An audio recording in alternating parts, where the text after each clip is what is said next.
Buenas tardes, honorable jurado. Mi nombre es Viviana Andrea Lascano Almaraz y voy a presentarles el tema de duelo en niños y adolescentes por pérdida de padre o madre y su cambio de conducta en la consulta dental. Mi tutora fue la maestra Alejandra Greenham González. A lo largo de la vida, la mayoría de las personas han sufrido la pérdida de algún familiar o de algún ser querido y la reacción inmediata es el duelo.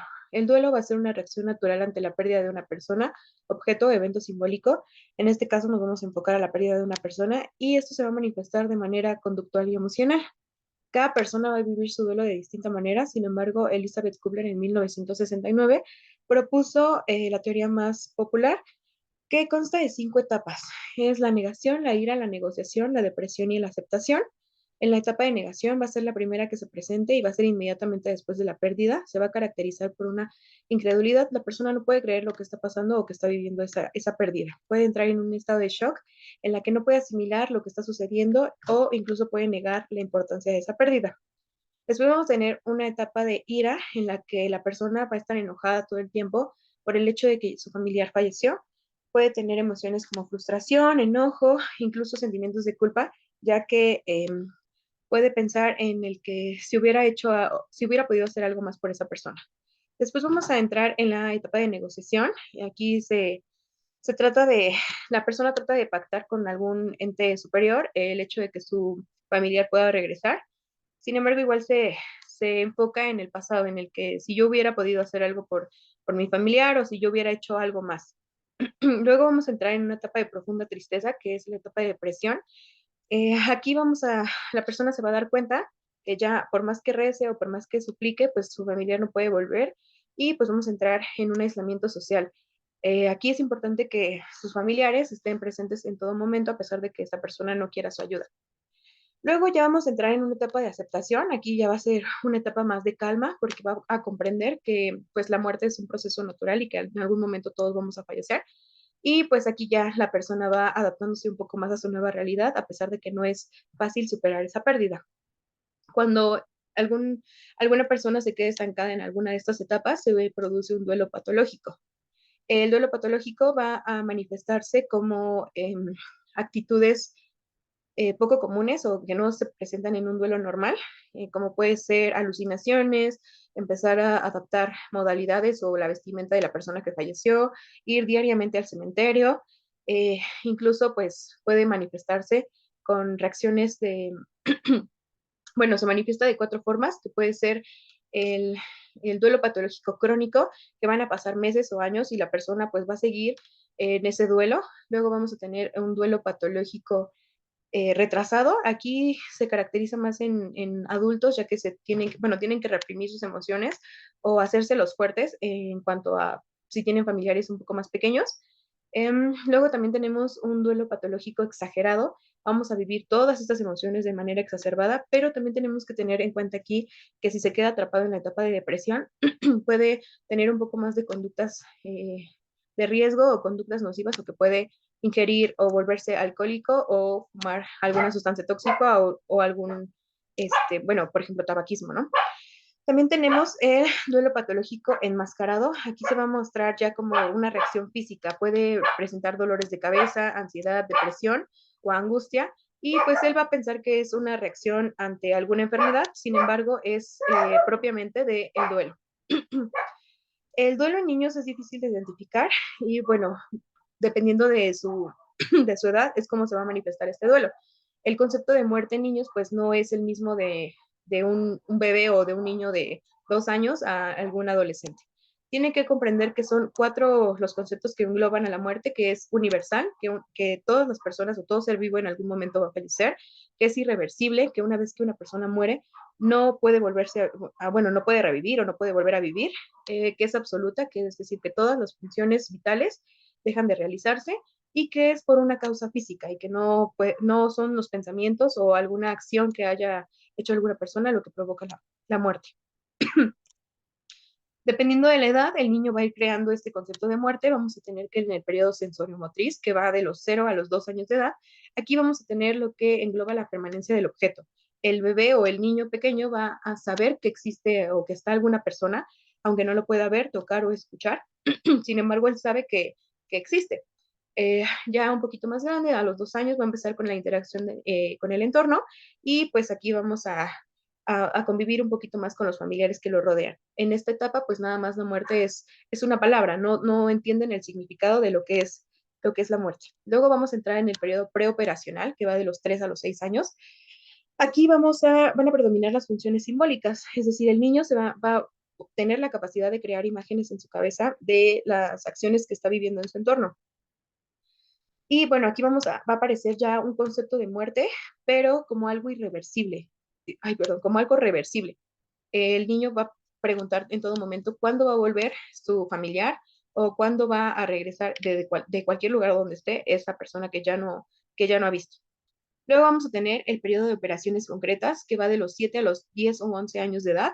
Aquí igual vamos a tener que a los 11 años ya se comprenden todos estos conceptos de muerte y pues ya va a saber que el niño pues ya va a saber que es que la muerte es universal, es decir, se va a preocupar un poco más por sus familiares, porque él sabe que ya pueden morir sus familiares cercanos o incluso él mismo y pues vamos a tener un poquito de más precaución en esta etapa.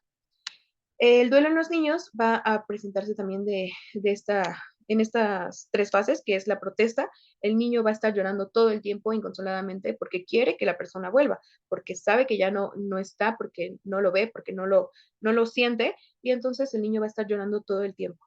Luego vamos a pasar un poquito más después de la pérdida, vamos a entrar en una etapa de desesperanza en la que el niño pues ya se va haciendo la idea de que esa persona no va a volver, el llanto puede ser intermitente, sin embargo, pues todavía está presente esa persona, aunque él pues no la vea.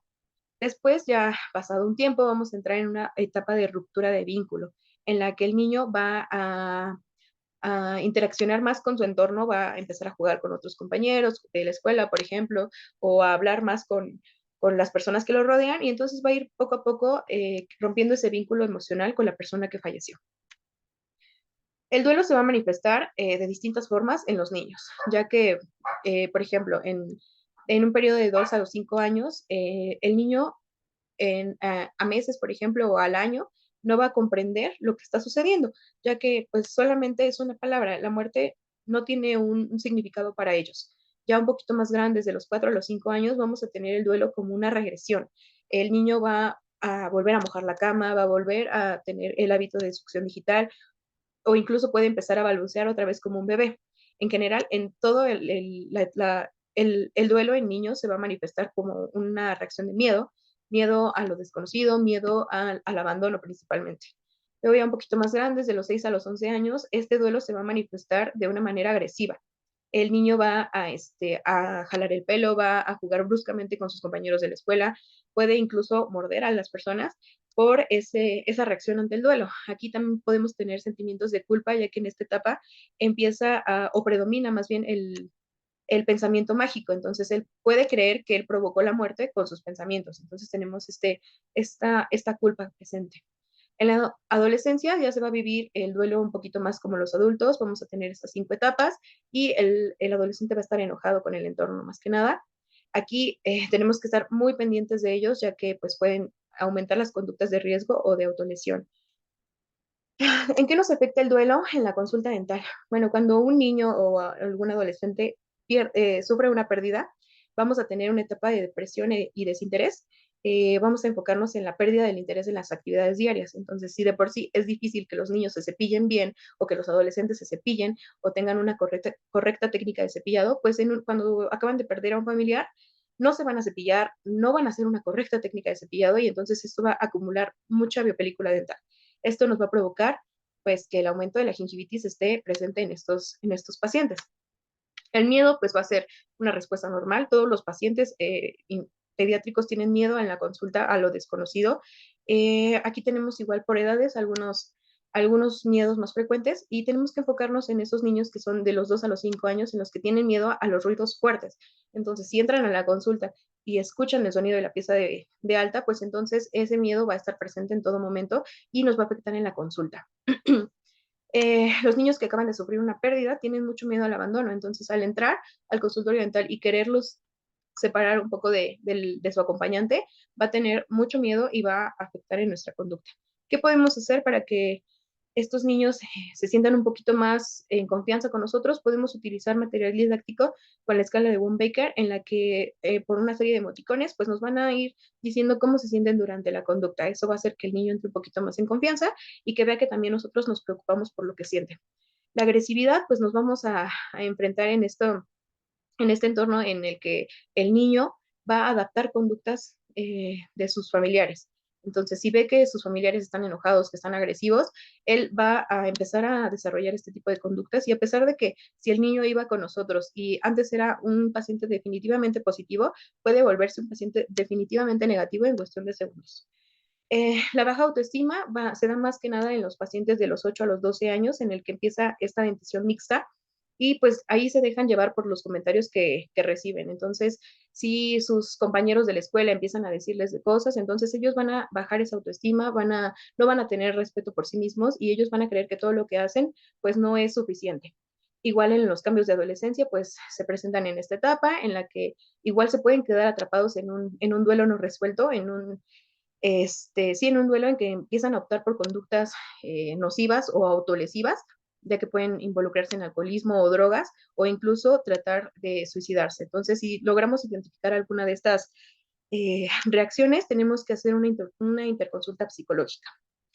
¿Qué más podemos hacer por estos pacientes o porque nos ayuden a tener un poquito más de control en la consulta? Pues implementar algunas técnicas de manejo de conducta.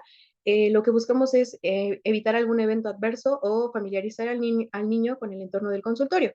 Podemos utilizar una técnica de decir, mostrar y hacer para que le expliquemos al niño qué es lo que vamos a realizar, con qué instrumentos, para que él se vaya familiarizando con este entorno con el del consultorio y entonces vayamos ganando esa confianza con el niño. Entonces podemos ir haciendo el tratamiento de manera más satisfactoria o podemos igual implementar desensibilización en la que podemos enfocarnos en la respiración y en la respiración de nuestro paciente. Podemos incluso darle, si nosotros notamos que el niño está muy tenso, podemos parar un poquito la consulta, darle un globo que él respire, que lo infle y lo desinfle para que vaya manejando esa respiración y vaya disminuyendo esa reacción fóbica y nosotros nos vayamos ganando la confianza del niño.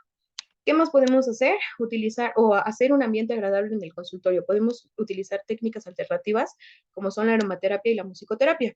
Esto nos va a ayudar principalmente a reducir la ansiedad y el miedo y a mejorar la conducta. Podemos utilizar aceite de toronjil en niños para que nos ayude a mejorar esa conducta combinada con canciones infantiles o cuentos infantiles o incluso música ambiental.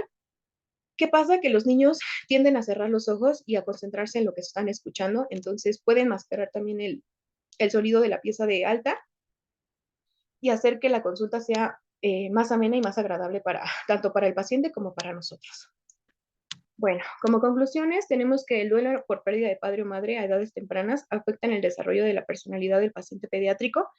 El concepto de muerte de los niños se va adquiriendo con el tiempo conforme a su desarrollo cognitivo. Las emociones se pueden presentar durante las etapas de duelo, intervienen directamente con algunas enfermedades de la cavidad oral.